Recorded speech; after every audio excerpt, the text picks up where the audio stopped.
আর একটা নতুন দিন, আর এই একই জায়গায়, এই বিরক্তিকর চুলার পাশে আমার জীবনটা পুরো কড়াই হয়ে গেল। কি বললে? বিরক্তিকর?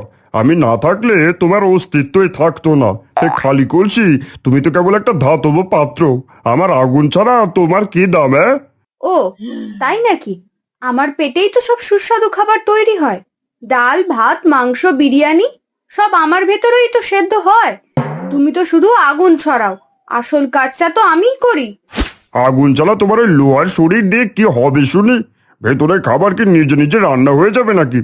আমি তো তোমার জীবনদাতা, আমি তো তোমায় গরম করি, হ্যাঁ, আর ভেতরে থাকা খাবারকে জীবনের স্বাদ দিই, বুঝলে? আরে আরে, শান্ত হও বন্ধুরা। এত সকালে কেন ঝগড়া শুরু করলে? এখনো তো রান্নাই শুরু হয়নি। আমার গ্যাস ফুরিয়ে গেলে কিন্তু দুজনকেই ঠান্ডা থাকতে হবে। তখন বুঝবে কে কার কত প্রয়োজন। হ্যাঁ, তুমি থামো তো। তোমার ওই গ্যাস ছাড়া তো এই চুলাটা নিছকই একটা লোহার টুকরো। আসল ক্ষমতা তো তোমার কাছেই, শুধু তুমি একটু বেশি কথা বলো। হ্যাঁ, ঠিকই বলেছিস চুলা। আর আমি হলাম সেই মস্তিষ্কের জ্বালানি। মানে আমি না থাকলে তোমরা দুজনই তো বুদ্ধিহীন হয়ে বসে থাকবে। আসলে তোমরা দুজন তো অনেকটা স্বামী স্ত্রীর মতো সারাদিন ঝগড়া করো, কিন্তু একে অপরকে ছাড়া এক মুহূর্ত চলতে পারো না। কি? স্বামী স্ত্রী? চুপ করো চুপ তো। করো তো। ওহ, আবার এই গরম, আর এই চুলাটা সব সময় যেন আমাকে পোড়ানোর চেষ্টা করে। একটু আরাম দেবে না? আরাম? আরাম চাইলে তো ঠান্ডা করে বসে থাকতে। রান্নার সময় আরাম খুঁজলে হবে? তোমার জন্যই তো আমি এত পরিশ্রম করছি, তোমাকে তো জ্বলতে হচ্ছে। পরিশ্রম? তুমি তো শুধু একটা নখ ঘোরালেই জ্বলতে শুরু করো। আর আমাকে দেখো, ভেতরে সব কিছুর চাপ সামলাতে হয়। সেদ্ধ করো, ফোটাও, আবার না লেগে যায় সেদিকেও খেয়াল রাখো। চাপ? তোমার আবার কিসের চাপ? আসল চাপ তো আমার ওপর। তাপ যদি ঠিক মতো না দিই তাহলে তো মালিকের বকুনি খেতে হবে, আর তখন সেই বকুনিটা পরোক্ষভাবে তোমার উপর দিয়েই যাবে। হ্যাঁ, আরে, আমার অবস্থাটা কি কেউ বোঝে না? আমি তো ভেতরে এত চাপ নিয়ে বসে থাকি। আমার বুক ফেটে গেলে কি হবে ভেবেছিস? বুক ফেটে যাবে?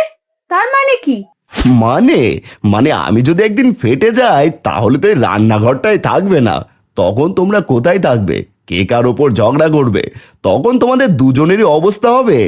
আহারে, সিলিন্ডারটা থাকলে কেমন হতো। উফ, তোমার এই বোকা বোকা কথাগুলো কখন যে থামবে? ভালো করে কাজ করো দেখি। হ্যাঁ, ঠিকই বলেছো। যদি ফেটে যায় তাহলে তো সব শেষ। কিন্তু তুমি এত হাসছো কেন? কারণ যতক্ষণ আমি আছি ততক্ষণ তো তোমাদের মজার ঝগড়াগুলো চলছে। আর আমার ফেটে যাওয়ার সম্ভাবনা খুবই কম, যদি না তোমরা আমাকে বিরক্ত করো। এই চুলা, একটু কম তাপ দাও না। ডালটা বেশি সেদ্ধ হয়ে যাচ্ছে মনে হচ্ছে। আমি আমার কাজ জানি, তুমি চুপ করে তোমার ভেতরে যা হচ্ছে তা হজম করো। আমি কি তোমার রান্না করা জিনিসগুলোর স্বাদ বুঝি না নাকি? হ্যাঁ, স্বাদ? তুমি তো শুধু আগুন ছড়াও। আসল স্বাদ তো আমার ভেতর থেকে আসে, আমার গায়ে লাগে বলে তো। যদি স্বাদ তোমার ভেতর থেকে আসে তাহলে কেন মালিক মশলাপাতি আমার উপর দিয়ে দেন? আর কেন আমাকে বারবার ঘুরিয়ে তাপের পরিমাণ ঠিক করেন?